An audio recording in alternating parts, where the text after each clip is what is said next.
My Broadhead crossbow bolts arrived the other day, so now we've got a lot of light. What we're going to do is we're going to do a ballistic test where we compare a broadhead to a field head or a bullet head, whatever you want to call it. They're both on the same type of bolts, so it should make the test quite fair, and both of them will be fired from the 120-pound crossbow. For a comparison in the heads, the little field point one ends up being quite a lot shorter, and the broadhead's quite a lot bigger. The broadhead has a sort of field type or bullet head at the front, and then it has almost 3 razor blades sticking out to each side of it. The test will be repeated 2 times. The first time it will be used with the field head, and then that will be shot through 2 milk jugs and a Ribena, sort of a big jug which is a bit tougher, and then the boss is the backstop. Then obviously we repeat the test, and then we do it with the broadhead, and we've got a slightly bigger Ribena jug for this one because I think the effects are going to be more dramatic. What I'm going to expect to happen is when the field tip goes through, it will go through all the way, but what will happen is that barely any water will leak out because it's plugging the hole quite well, unless of course it gets far enough through the jug closest to us, and then what will happen is that the flights will make the hole bigger and then some water will seep out. I don't think it's going to be that messy. Then I think what will happen is when the broadhead hits it, it makes such a bigger hole that all the water literally sprays out. So we'll test it. Test number 1, the field tip.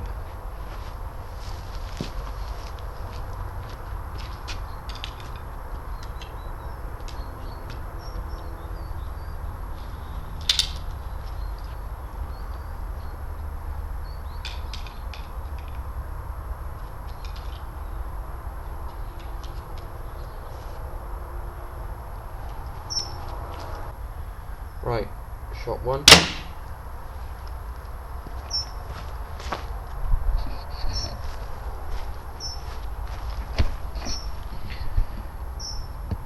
Looks like the bolt's gone all the way through on there.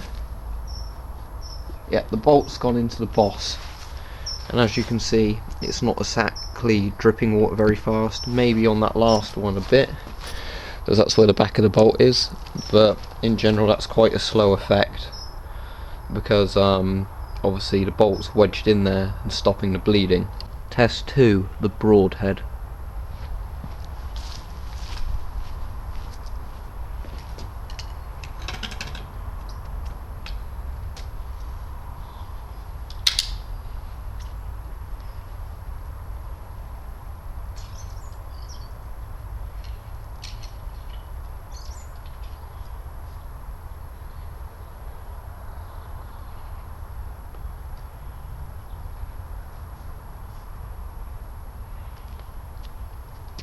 Something interesting to note is the bottom razor of the broadhead actually slots into the crossbow rail, which is quite a cool feature.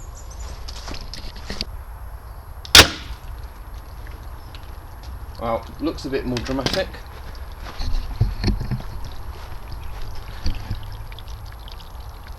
And if you look at that, that's gone actually penetrated further this time, and obviously you can see the water is spraying out at a much faster speed.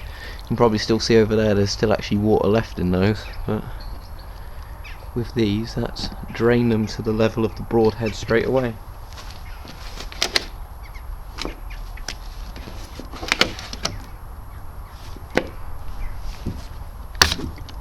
And unfortunately the broadhead's gone into the boss.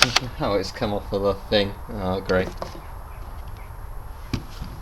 Well, in terms of bleeding a target and causing damage, broadheads are the clear winner. And they actually penetrated a bit further, which surprised me. Of course, the unfortunate thing is they're going to cause more problems, like that one's got stuck in the boss now, and I just tried poking it out and it's just gone further in. But yeah, I'd say ballistically broadheads are better, but I need to think of a backstop rather than the boss when I want to use them again.